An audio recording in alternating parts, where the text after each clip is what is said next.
Hello, I'm Deborah Malone, founder of The Internationalist and host of Internationalist Marketing TV. Today's guest is Jared Belsky, CEO and co-founder of Acadia. Jared, it is wonderful to see you again, and I will get into your clothing choice in just one moment because I think for those just listening, it's worth describing. But I think the last time we had a wonderful interview was when your book came out. Yep. Anyway, it's been way too long, and I just sincerely want to welcome you to the show. Thank you. It's good to get to talk again. And it's going, and I think we're going to have a wonderful conversation because, as I promised, I must talk about your wardrobe. And it is hardly a malfunction. It is a t-shirt that will start our conversation. And that t-shirt says, it's your rebate, or in this case, it's yourrebate.com. Now, you did make some headlines with your rebate situation. Now, let's just walk everyone through that again. Talk about what you mean. Sure. Let's start with what do we do? Why is it important? And then, what's the history? So what we did, because that's kind of the crazy but awesome part. Acadia took the rebates that we earned based upon spend commitments, and instead of pocketing them for profit, we redistributed them to almost 50 different clients pro rata based upon their share of spend over a very, very simple thesis, which is it wasn't my money in the first place. We had that buying power and that ability only because we were representing our clients' funds. So it's only responsible and rather, I would say, our fiduciary duty to return that rebate to our clients, not to profit from it. So that is what we did. The why we did it is simple. We can't all bemoan in this industry the trust gap that exists between clients and agencies if we're not willing to do our share. Why should they trust the agency community if every time they turn around, the agency community is trying to take profit that they didn't agree to in the form of rebates or principal media buying or kickbacks? Why should there be trust? And then the third, and so that's what we did and why I feel so strongly about it. I can get into the history or how this started, but that's the headline. Let's get into that just a little bit because I think that that's fair and get into it from the lens of trust Yeah. because there's always surveys and we're guilty as charged. We do a lot of surveys about Yeah. client agency relationships and procurement relationships. And one of the things that we find is there are what we might call unintentional gaps or Sure. unintended gaps. It doesn't mean necessarily that people are don't want to be trustworthy. It's just that Yep. everyone has different motivations. So give us a little bit of the history because this is fascinating stuff. It's really great stuff. Oh, I'm going to share the history, but I want to start by saying I think it is not an excuse. But the history is relatively simple. I think the average agency CEO or owner would say the following. Over the last 20 years, agencies have been asked to do more, work longer hours for probably less compensation. And I think that there is some bitterness on the part of the agency community. And then in turn, that has led them to take shortcuts. I have empathy towards that. Some of these people are my friends. To your point, I don't think anyone's a bad person. I'm not smart enough to get into good, bad, right, wrong. I just have a different antidote. The antidote to that is not to create further trust breach by taking rebates, but rather to think differently about organizational structure, salary structure, incentives, use of technology. I'll give you an example, and you might say, well, what does that have to do with the price of tea? Well, we're about 325 people. You know how many vice presidents we have at the whole company? I'll give you an example, zero. We have zero. So we have less hierarchy, which means our salaries are in check, which means, or we're using a huge amount of AI and technology. So I think that those issues, that history is true. I'm not running from it, right? The public companies here, in our industry, all talk about this. Work up, complexity up, fee down. But the antidote to that is not to try to steal from the very clients you're trying to create trust with. So that's the history. And to your point, I will allow for that being very frustrating, but there are different solves for that dynamic. No, and And this is not one. No, I love what you're saying because you're doing something that's quite actionable as opposed to be bemoaning a Yes. situation. And it may not be the total solution to everything because Sure. we're operating in such a fast changing world, and marketers themselves wind up having different, more complex roles, and even their responsibilities are fracturing in different ways. So it becomes all the more difficult to have kind of a unified whole in Yes. terms of relationships. But there is something wonderful when clients and agencies work together, when it's extraordinary brands and great innovative minds Yeah. bringing out the best in a brand. That's Yeah. the joy that you want to see that serves consumers, serves business as a whole. So I then. agree. Yeah. Yeah, you go ahead because I know that collaboration is one of your favorite words here. Oh, a couple of maybe different thoughts about where you're going. Maybe high level, then I'll dive into the detail. Like high level, it's funny. You have a lot of people like us who've been in the industry for a while, and too many of our peers talk about that the best days are behind us. And I guess I just violently disagree. I think if you're a 21-year-old and you're coming into this industry now, there's so much wonder. The power tools of the day, whether it's Claude or ChatGPT that are around you, or the different programmatic solutions, or if you're a creative, these incredible technologies where the route from your imagination to production are so small. Like this is an amazing time to join our industry. I think people are remembering something that never existed. There's never been perfection in our industry. Our industry has been grown by disruptors, always disrupting itself, and there's always change. This is the best time. I think there's just crazy memories. So I think the antidote to that is I think collaboration, but I want to just get more specific on what even that word means. This is what I have found by talking to a lot of CMOs, especially in the mid-market, right, which is most of our industry. The marketing departments over the last 10 years have been decimated. Marketing teams that were 10 are now 4, teams that were 20 are now 7, and they no longer could deal with wasted time. And so I think there's like unique ways that consolidation's happening and unique ways that collaboration's being demanded. So I'll share one of each. So I think like the consolidation story that's been talked about ad nauseum has been media and creative. I think that's a little bit overreported already. The one I'm seeing is actually bringing together retail media like Amazon, Walmart, Instacart with traditional and digital media and then analytics. And I think that that's like sort of this unique pairing. So I think like the future of consolidation is sort of about Reese's peanut butter cups, finding these like chocolate and peanut butter unlocks.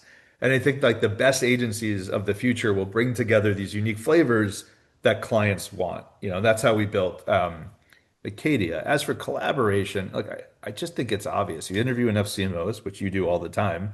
They just want their damn agencies to play nice in the sandbox, not to steal from each other, to work together and to be complementary. And I think that you almost have to drop the AOR letters because AOR is like cancer by accident. It just erodes the desire to collaborate. So I don't know. I guess all I would say there to shorten it is I think this is the best time ever to be in this industry, number one. I think that consolidation doesn't have to be a bad word, but reframe it as finding these magical Reese's peanut butter cup moments of bringing together unique things, right? Maybe it's influencer, affiliate and media, because that's what that client needs, right? What are those combinations? And then two, it's just like be prepared that clients are going to have more jump balls. Don't moan about it. The AOR world is definitely not here, and that's cool. Then just be better. Just be better. I don't know. Simple. Sometimes better isn't always easy, because I sometimes people think that better is responding to an individual client as opposed to having perhaps a Mhm. set of rules that or an ethos that tries to bring out the best. That's tricky. And yeah, Well, go ahead. sorry, Go no, ahead. no. No, It's no, just you said because like this the is your magic book. word. Yeah, It's yeah, tricky, yeah, and that made me think of yeah. a truth that I just shared. I was on a call yesterday, and it Mhm. was the last round of a pitch, and the CMO said, "What's your role, Jared and Acadia, in a great IET, in a great collaborative setting?" And I gave a short answer, but I said, "Excuse me, would you be okay if I shared your role?" And the client was like a little aghast, but she's like, okay, sure. I go, to be candid, collaboration starts with the client, not the agency. If you explain the expectation of each agency and you explain that there's going to be no shifting of budget and no ceiling of budget, and you explain how you expect people to work together, how to work together, that's the single best predictor of whether agency, cross-agency collaboration happens or not. I actually think the clients have an incredible opportunity, privilege, and responsibility to set that in motion. But the funny thing about clients, which is why I wrote that book, clients rarely, here's like a big secret, clients haven't been taught to be clients. Clients are great marketers. They might be great mathematicians. They might be great, merchants, but they rarely have been taught how to be a great client. You're absolutely right. And I have one comment and then one Yeah, question for sure. you, because I think your book was really an eye opener, and I do want to get back to that in one second. But the only other book that I know about, and it's by someone that we both love Yeah, dearly, is Joanne yeah. Davis. She did a In great that, job with that. yeah, and her book, How to Get Your Agencies to Run Through Brick Walls Yeah. Without Paying More, actually might be one of the first ones that not so much teach marketers to be better clients, but at least suggest what good clients look like and what challenging client responses can engender. And I think you're right. Marketers aren't trained. And when you realize the amount of revenue they're responsible for, not only the amount of revenue, but the how important it is to the business, then that's an issue. Okay, so the other thing, again, I loved your Yeah. book. You get the agency you deserve, or maybe tell me the proper title. Marketers No, get the no, agencies. Yeah, yeah, you got it right. yeah, yeah, You yeah. got the agency Uh, deserve. but do you think it's been what, 2 years now? Have things changed? I mean, things go change so rapidly, and even with your rebate issue, which is something far more recent, you may not have even anticipated that when you wrote the book. I mean, have not that you're going to write a volume two, but um, have things changed in the last 2 years from what you've seen, and by getting the client, by getting the agency you deserve?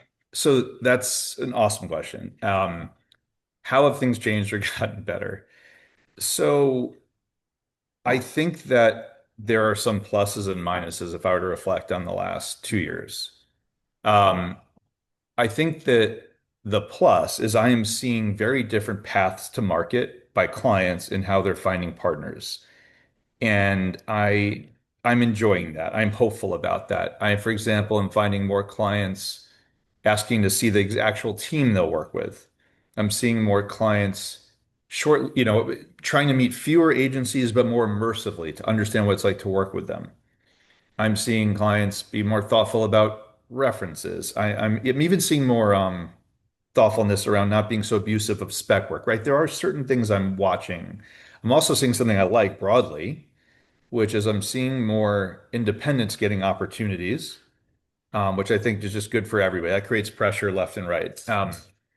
On the negative, which I want to be clear that I respect, I just think clients are under a lot of pressure. And when there's pressure, there's still these very, very tough timelines where, these RPs are compressed into 45 days and agencies are working, midnight hours while trying to do their existing work. And then I think what ends up happening, which is still a problem, is the negotiation still is ending up in like a potentially adversarial world where people are still talking about rates and FTEs. And I just think like the economic model has to change.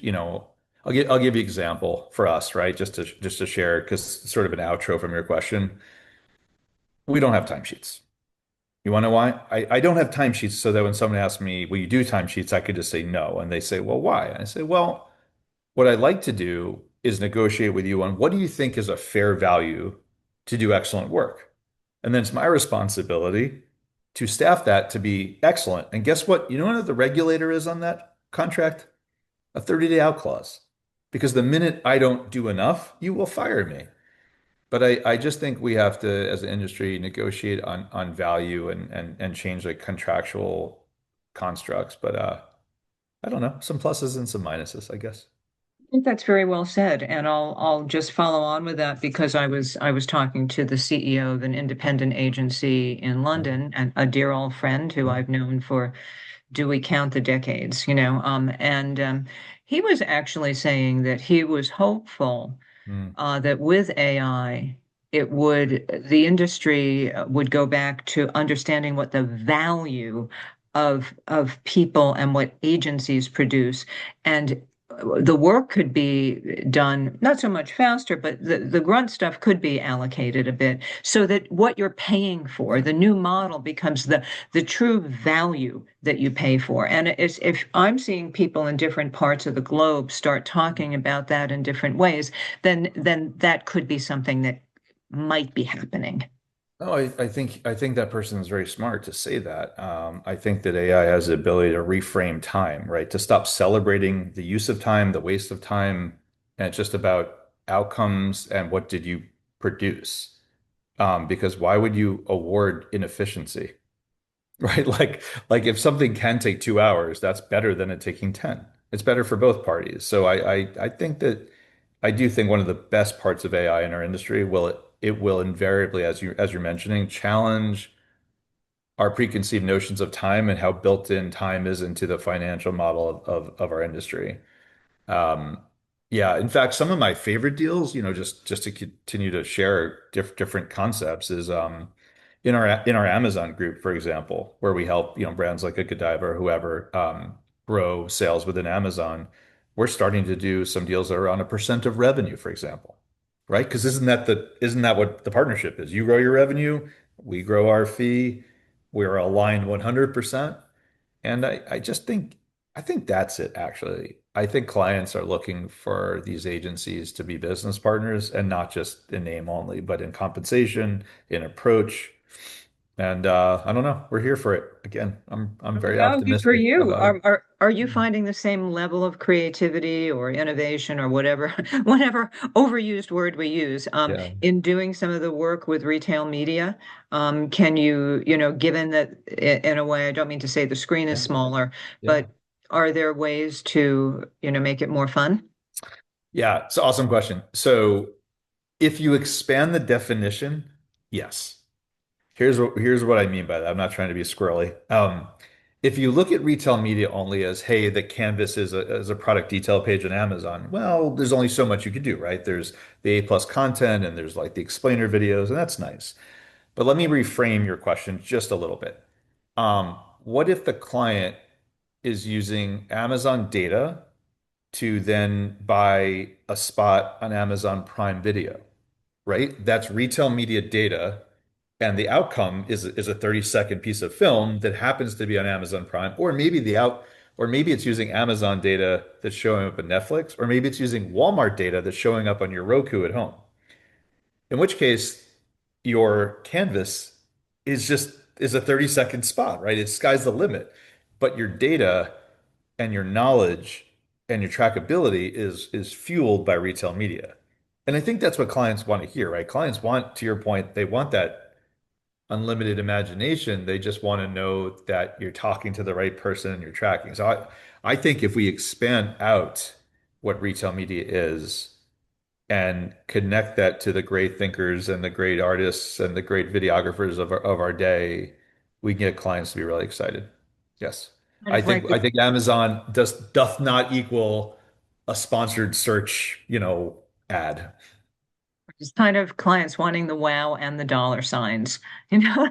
Hundred, That's 100%. that's like the chocolate and peanut butter It analogy, I guess, is. It yeah. is. And I would argue, getting back to the thesis you and I share optimism together, why this could be the best day yet, that is here.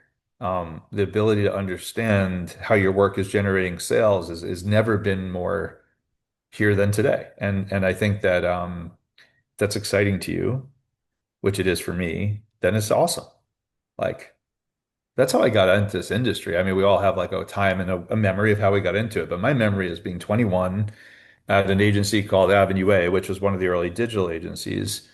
And I remember being trained, and my trainer explained to me that somehow you can click on an ad, go to that site, and know exactly how much you bought on that site and how it was attributable to an ad. And I was like, that's it. I love it. The love affair started that hour. And It, maybe it's better now than ever. I don't know. Someone's got well, to. maybe. I wonder though if teams on the agency side who seem to be more flexible, and more Yeah. importantly, teams on the client side though still have to adapt to recognizing, the today's reality. So I would hate to end on a tough note. I Oh will no, just all say, right, but I all will right. say, Maybe I we will. do chapter two. I think it's chapter two because I think that you're gonna have like third. You're gonna have a third who are here for it and they are ready for all this upskilling. I think you'll have a third that are just resistant and they're gonna be washed out. And I think you're gonna have a third, which is our industry gets filled by people who are just willing to use all these new tools. There's gonna be a shakeout, and I think it's not a negative. It's just change, you know? Yeah, well, it's happened in all industries. So Yeah. if we could end on one simple positive note, then Yeah. um, what then? Just looking forward, and I don't know if looking forward means 3 months, 6 months, or a year. Yeah. What what are some of the positive things that you're anticipating? Oh my gosh. So many. So many. So again, I guess I would say, let me go two to three that come up in my head. Number one, I think anybody who wants to skill themselves, but for example, like really powerful understanding of how to use Claude can do more in their job than they ever could before. And if that's not interesting to you, just please leave my company, leave the industry. Like that's awesome. I mean, I am twice as productive as an employee today as I was 4 months ago. And if that's not exciting, I don't know what gets you up in the morning. I think the second statement is what I referred to earlier, is that I am seeing less silos. Like I really think it is exciting that RFPs are bringing more things together, more of the chocolate and peanut butter, because that is what's interesting. And then I don't know. I guess the third thing is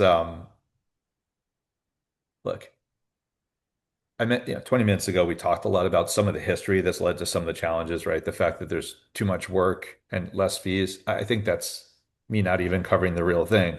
The real issue is that some of the structures of the advertising industrial complex don't make sense. Like it doesn't make sense that managing directors make more than neurosurgeons, right? Like the cost structure of our industry has to change. And when it does change, there'll be less of this boom and bust cycle.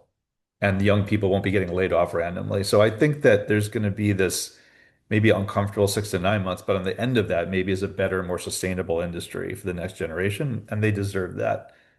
So yeah, I'm all in.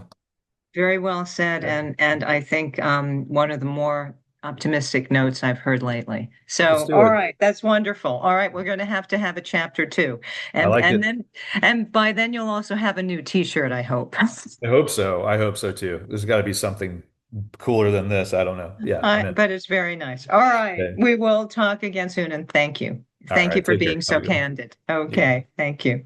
The Internationalist focuses on the continual reinvention of marketing by highlighting inspirational marketers around the world and their ideas as they move the industry forward.